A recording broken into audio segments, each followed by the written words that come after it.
Olha só, professor, a gente está assistindo dois fenômenos ocorrendo em paralelo. Um aqui em São Paulo, eu falo de São Paulo, não sei como está no resto do Brasil, mas aqui está acontecendo, que é um aumento da taxa de letalidade da polícia. A taxa de letalidade da polícia vem aumentando e, curiosamente, o número de denúncias que o Ministério Público do Estado de São Paulo faz de policiais por homicídio tem diminuído e ela já era baixo, já era um número baixo. Sabe, eu não estou querendo dizer que o cara, no estrito cumprimento do dever legal dele, quando vem ali a ter que usar força letal, tenha que ser condenado, mas, assim, uma grande maioria dos casos, a justiça não tem nem, não consegue nem o direito de apreciar, porque o Ministério Público não denuncia, acha que foi tudo dentro do estrito cumprimento do dever legal. Tudo bem, só estou achando coincidência. O fato é que está aumentando a taxa de letalidade. Está aumentando a taxa de letalidade da polícia. Ao mesmo tempo, o que a gente observa é uma movimentação no Brasil todo aí para cada vez mais tornar todas armadas as guardas municipais, as guardas municipais, GSM, né? As guardas de segurança municipais, o Guarda Civil Metropolitana, né? Guarda Civil Metropolitana, elas se tornarem armadas. E aqui em São Paulo, o nosso prefeito quer até tornar o nome dela Polícia Municipal, etc.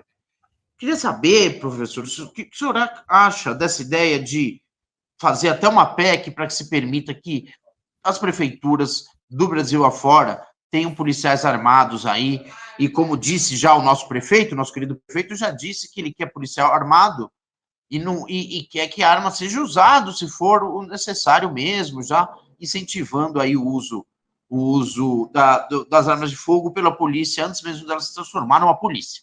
A Guarda Civil Metropolitana. Queria saber se é o momento do Brasil fazer a transição, está cada vez mais sob pressão essa pauta para que se permita polícias municipais no Brasil todo, via mudanças de constitucional, inclusive.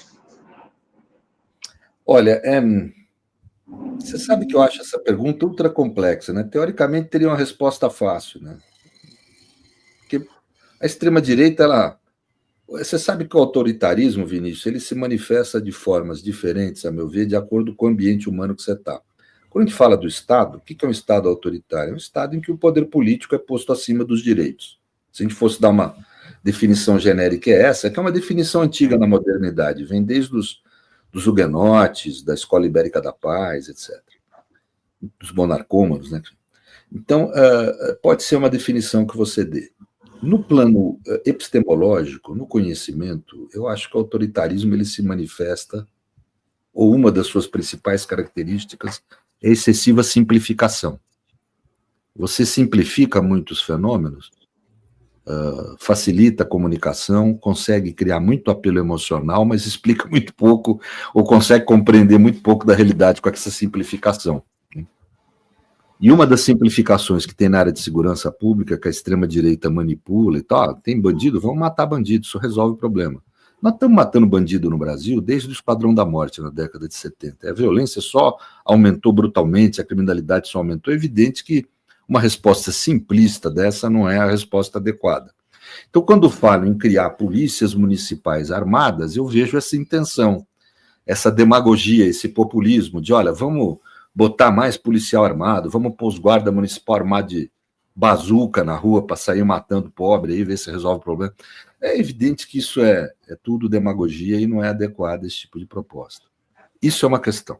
Outra questão é, sendo muito franco, o que eu vi de comum a todos os países mais avançados do mundo no âmbito da teoria do Estado, que é um dos temas que eu me dedico muito à teoria do direito constitucional e teoria do Estado na vida.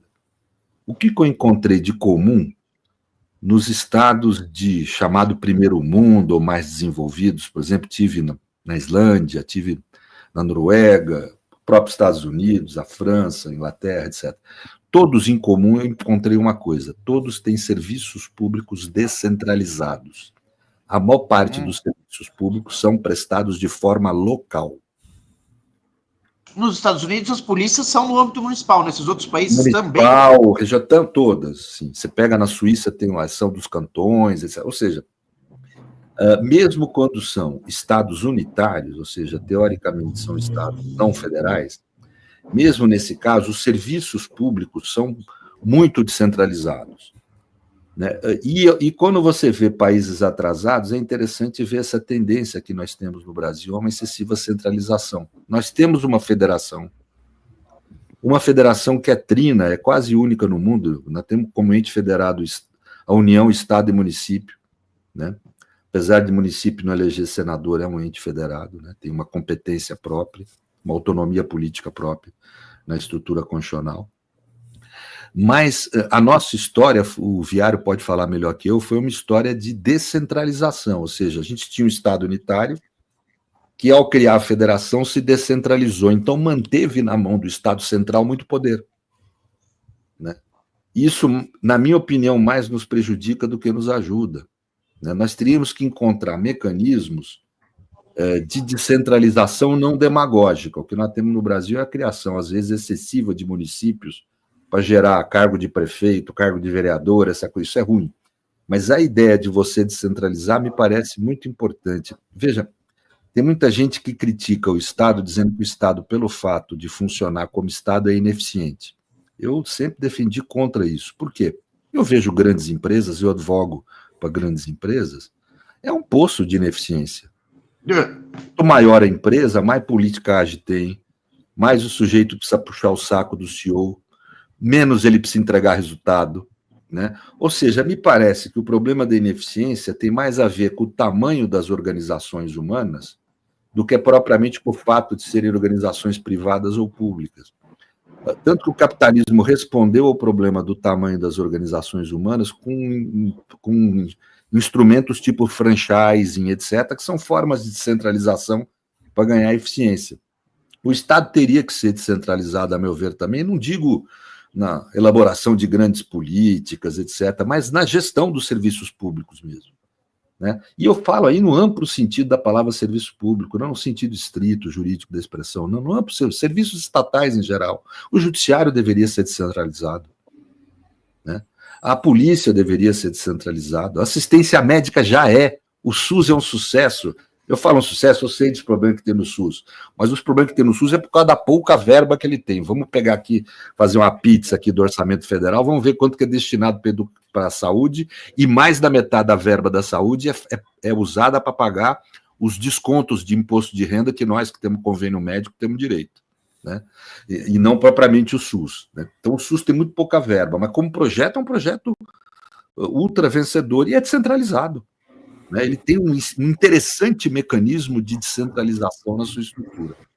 Então, eu, gozado que eu defendo a ideia de que segurança pública é assunto do governo federal, nunca entendi o porquê que não, em especial num país que tem crime organizado, que ameaça cotidianamente a soberania estatal sobre os territórios, né?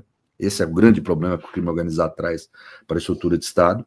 Mas o fato de achar que a União tem um papel não significa que eu acho que não deva ser descentralizado. Quando a gente pensa no horizonte de longo prazo do país, eu não estou falando de agora, quando a gente pensa em construir uma nação, nós temos que pensar numa estrutura de prestação de serviços públicos, em geral, descentralizada. Minha tese de doutorado foi feita com esse foco ao tratar da questão das regiões metropolitanas. Não é assunto para agora, né?